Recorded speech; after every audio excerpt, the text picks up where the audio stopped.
Thank you all for being here. And thank you to the Key West Literary Seminar for this opportunity. I'm so honored to be here today. I'm reading from a short story that I've been working on for 3 years now. That's just short stories.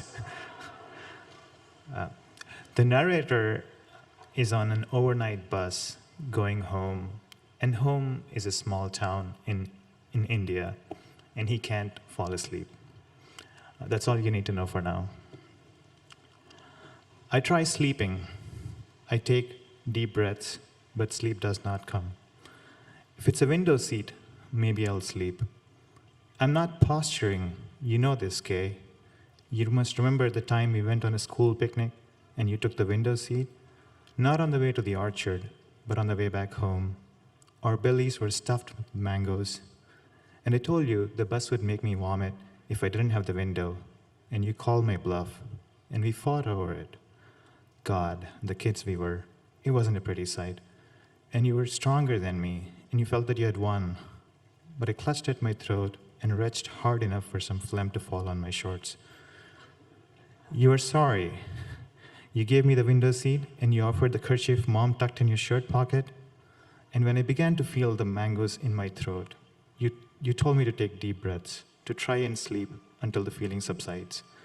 I remember your face, blank, staring ahead, thinking who knows what, as I sloped against the window, falling asleep. Now you're dead, and I'm stuck on this bus. It's not anything new. You've been dead for a while, long enough for me to nod when people ask if I'm an only child, long enough for me to forget that I had a brother. When you're 23, everything that happens in childhood is a lifetime ago. That's just life. Sorry, Kay, I don't think of you often, except when I'm on a bus and I'm going home. And what home is has changed irrevocably, not because I live and work in Bangalore now, away from our parents. Though I shouldn't say our parents, because they're not the parents you would remember. They're my parents now. I promise there's no satisfaction in claiming them for myself. It's just that people change, and they're not who they were. Nobody is. And that's what I'm trying to say, that life has changed for all of us, and home has too. We no longer live in the one-bedroom apartment on the hill. We fell to the ghetto soon after you died. What home is has changed so much, I don't even know how to define it. But it is this change that has me thinking of all the ways home changed, and you, Kay, are at the top of this precipice. The first thing anyone sees at home is a garlanded photo of you taken on your 10th birthday, the one in which you're grinning stupidly and making a victory sign, perhaps the only photo of you that does not include me. Do you know Mom doesn't make beef curry anymore because she can't stop herself from bringing up the fact that you used to gnaw at the shin like a dog? Or that Dad carries a passport photograph of you in his wallet to remind himself that if he had enough money, he would have been able to afford the surgery for your head injury. After you died, I became the center of attention. Not right away, of course, but with time. Which is what I always wanted, but not like this. You were always their favorite. You could make them laugh. You could make them feel like parents. Whereas now, I can only make them feel like needy children. I send them money, but I never answer their calls or tell them about my life in the city. What is there to tell? I don't go home except when Mom pleads and pleads. When I do go, how can I ignore your stupid grin and take their attention all for myself? I never have this problem in the city. People see me as me. They don't think of me as a stand-in for the other. I turn to the window and my reflection stares back. Do you remember the revolving mirror I stole at the fair? You said it would be difficult to steal anything, and I wanted to impress you. I chose the revolving mirror because it was the farthest toy from where the trader sat. It had a metallic blue frame and was the size of a flip phone. You had to push it once and it would keep revolving for a while. I remember how it showed our faces at regular intervals until it stopped spinning or we grew bored. Such a useless toy, you berated me as if you would have picked something better. And we strategized.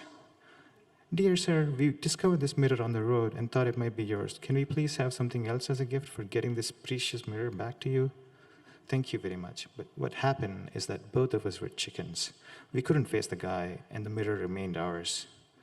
I found it under the sofa when we were getting evicted, 6 months after you died.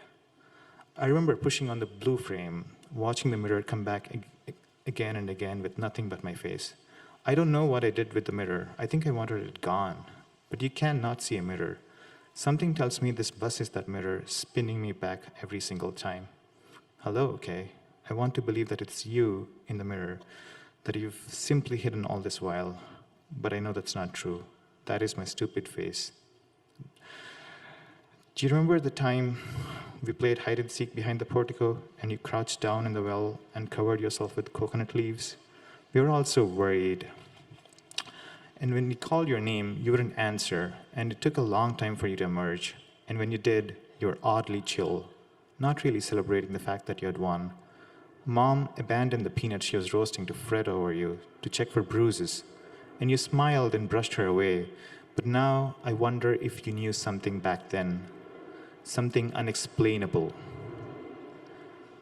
And it was my time to hide. I simply ran away to the next street, aiming to do one better than you. When I came back 20 minutes later, both you and Mom were striking the TV, trying to make it work.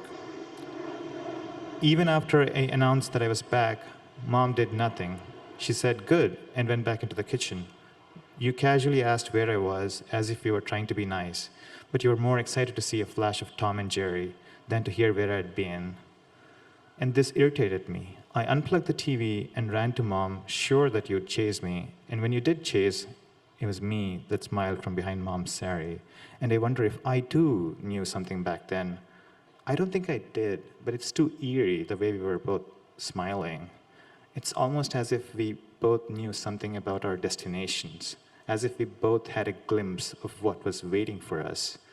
And we were practicing our futures, you under the ground, and me far away, hiding from what you'd do to me.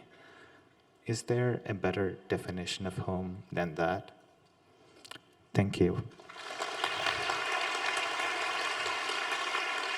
Please welcome Lisa.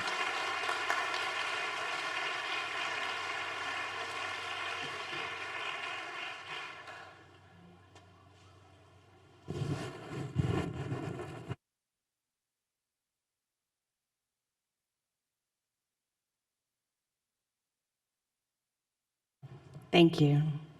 Yeah. Thank you to the Key West Literary Seminar. This is just an enormous privilege and an honor to be here. I'd also like to thank my friend Laura, who told me for years and years and years to send my work to Key West, and I finally did it, and I'm here. So remember and listen to your true believers. I'm going to read 3 poems from a collection exploring the life and work of another true believer, Lee Krasner, abstract expressionist artist, better remembered as the wife, champion, and myth maker of Jackson Pollock. You just need to know that each of the poems is after a painting, and that all the poems in the collection directly address Lee Krasner. After Mural, Jackson Pollock, 1943. I pilgrim to the East Building, National Gallery, where this vast wonder in residence glows, pulsing with such writhing teals and yellows, twining pinks and blacks. I stand before it, silent, reverent. Pollock's 11th hour tempest after so much stasis, you knew he'd volcano, one way or another. A prickling fear, then the sudden late night abruption, a tantrum of stroke and splatter, 1,000 throws and tosses, and on through the rocketing night to the revelation of morning. Colossal cartography of mindscape, clamorous. But it didn't happen that way, did it, Lee Krasner? Yours a myth, impossible, a stolen fire. This stampede raged over nights and nights, over weeks, perhaps a season. scent of linseed oil and turpentine pervading his flicks and flurries, a rumba on sober evenings. On whiskey nights, you fed him eggs and milk. You washed away his filth, draped a cool hand across a smoldering forehead. You mothered till you emptied, while your colors turned to sludge in the outer room, muse abandoned. This fable some consolation. Thank you. This is after Prophecy, Lee Krasner, 1956. An old friend now sober says, "I'm sorry if I ever hurt you. There are whole years I don't remember." What do you make of that, Lee Krasner? You who rode shotgun despite Pollock's whiskey brays all along the narrow lanes of East Hampton when East Hampton was a village and Springs a hamlet within it. Love is risk, you say. Art is risk. When even the trees are masterworks and the wild grasses, you must ride on all the way to the point at Montauk, to the lighthouse and beyond with no headlights on. Everything he sang and all his gestures flung out the window vanish, blacked out among the pitch pine and switchgrass. When he goes, and he's going now, look how he rolls up his sleeves. You'll have time to reflect. For now, mud spatter, alto engine thrum, heel blind drive until he's spent. All we have is feeling, and we can't know what to call it till it's done. Thank you. Thank you. This last one is After Birth, Lee Krasner, 1956. What happens next is rage and sudden. You should have seen it coming. The whiskey seems to drain itself like blood from a wound, persistent, self-inflicted. There doesn't have to be a weapon. His hands will do. Unprimed skin gives way and spills.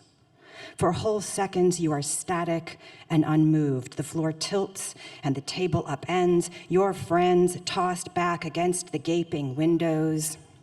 Eyeless, they'll come back again. That's genius, a magnet, mesmeric.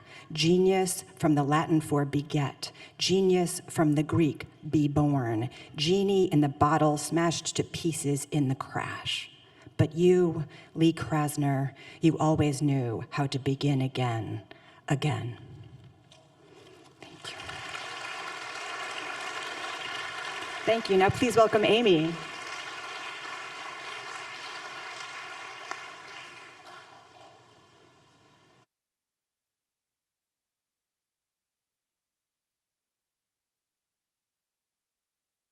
Thank you. Wow. Can't believe I'm here. Thanks to everyone. I do have some questions about the roosters, but that can come later. This is an excerpt from the novel I've been working on for 400 years, and this is, all you need to know is that Kit's job is, she's a transplant coordinator, so she goes to hospitals and has to ask families to potentially consider donation when their loved one has died. So she's kind of at the end of her rope, tired of the job. When I arrive on the ICU at Jeff Hospital, I discover that the doctors have been clear about brain death, but the family is not sure about what to do. Patient, Brian, OD'd in some kid's garden apartment in Fishtown. He'd been clean for over 3 months, but oh well. Parents are divorced, hate the sight of one another, but are forced together in the room with their dead kid. Brian had so much potential, they might be thinking. If only he'd been born in another family, another neighborhood, another income bracket. We see a lot of addicts because addicts are good donors. They're usually young, mostly still healthy. How easy it is for them to tip from sobriety into using again, especially after they've gotten out of treatment at Sunrise Forever Rehab Center or wherever. You send them back to their neighborhoods, back to their friends, the street corners of Fishtown littered with discarded diapers and broken syringes, And you can do a countdown until they detour away from their NA meetings to a friend's shitty apartment with walls covered in tie-dye quilts to block out the windows. Hey, just one more shot, you know? This is absolutely the last time, and then he'll go to a meeting. It's been 1 year, 2 months, and 2 days since I started at Gift of Hope. In that time, I've witnessed 32 brain deaths, 16 donation after cardiac deaths, and dozens of grieving families, including a father who tried to carry his daughter out of the ICU with one of her slippers dangling from her foot. Also, a poodle snuggled at the foot of a bed of a 12-year-old dead girl.